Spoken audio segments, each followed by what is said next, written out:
hey, Cody, appreciate you guys joining me again this month. We find ourselves in April with the Cardinals getting cranked up and the Blues trying to hang on to a playoff spot. So we'll see how that all progresses. Fingers crossed. Let's go Blues. Hey, I want to cover a couple different topics today. I got you guys here. And Cody, first I'll start with you. I know that 2020 was a pretty unbelievable year from the market perspective. And you look at the broad market, you use the S&P 500 as a benchmark. At one point in the year, it was down more than 30%.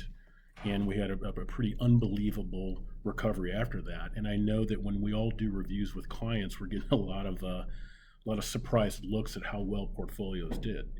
And I also know that you wrote a recent article for our first quarterly newsletter or magazine that we're putting out. And I thought maybe you could take what you wrote in that article and talk through kind of why that pleasant surprise occurred at the end of 2020 and why everyone's looking at their reports putting big smiles on their face. Yeah, it's been nice to sit in the meetings and see the smiles because I think a lot of people had expected to have negatives on their statements. The chart's really telling. There's two of them in there, and the first one focuses on the recovery. The recovery from when we first went down in March to where we are now, and it's really telling. So we always talk about diversification when we're in a meeting, and when we looked at something as a 40-60 portfolio, so 40% participating in the market, it took on average about 2.5 months for that to recover from the very bottom. A 60-40 took about 4 months, and the S&P 500 took overall a little bit over 5 months to recover. So if you want a lot smoother of a transition, it just shows why diversification is key. There was also another chart in there that shows the last 20 years what the average investor returned. And I think a lot of people will be surprised. We've had a pretty good market during this time, that the average investor returned about 2.5%. And if we look at inflation over that time, that was about 2.2%. So a lot of people they have had a lot of stress and emotion of investing, and they're not ended up with great returns. And it just shows you that emotion really does play a big role if you're trying to manage a portfolio yourself. It's a lot easier for us to be not emotional about your money than your own money. Heck, I get very emotional about my money. When we look at it, during that time frame over the last 20 years, what did a 40-60 portfolio do? It averaged about 5.4% year over year. The 60-40 portfolio eked out a little bit better, about 5.6.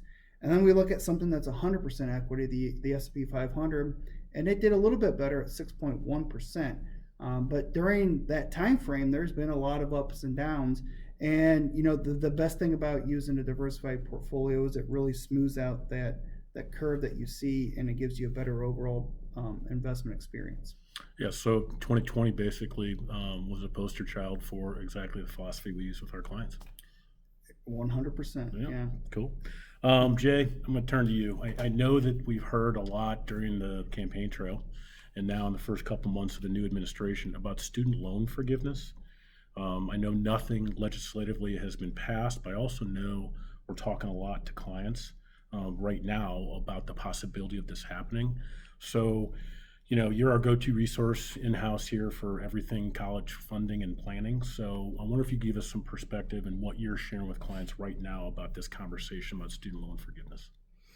Yeah, so there's really three types of clients that we're talking about that this affects. The first one's going to be existing clients, who have student loans existing, whether they're paying them back or not.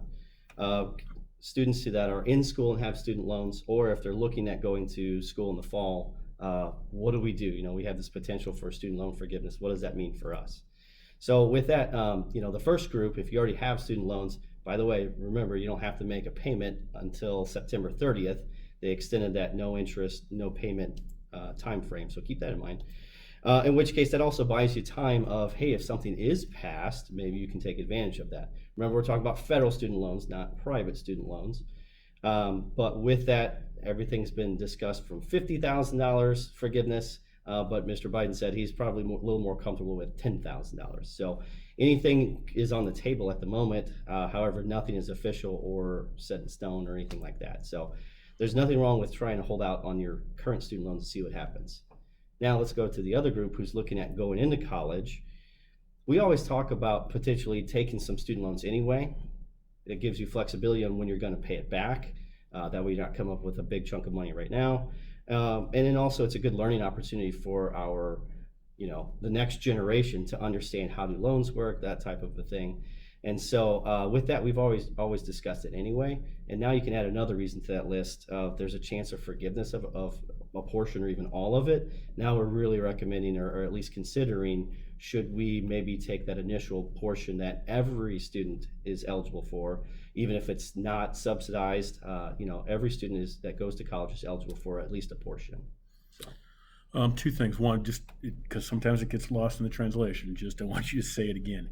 Every child that goes to college, regardless of their parents' financial wherewithal, qualifies for some level of student loan. You got it. Federal. Okay. Yep, every single one. And if I'm hearing you correctly in the way that I'm looking at this for my own two kids, if they provide some level of student loan forgiveness, I mean, we're all paying for it anyway. So we may as well be positioned to take advantage of it. And even if they don't, we then have a little bit greater control in terms of paying the obligation back. Exactly. Okay, cool. Exactly. All right, so let me change the focus for the last topic. I know that all three of us collectively get a lot of questions surrounding IRAs or individual retirement accounts.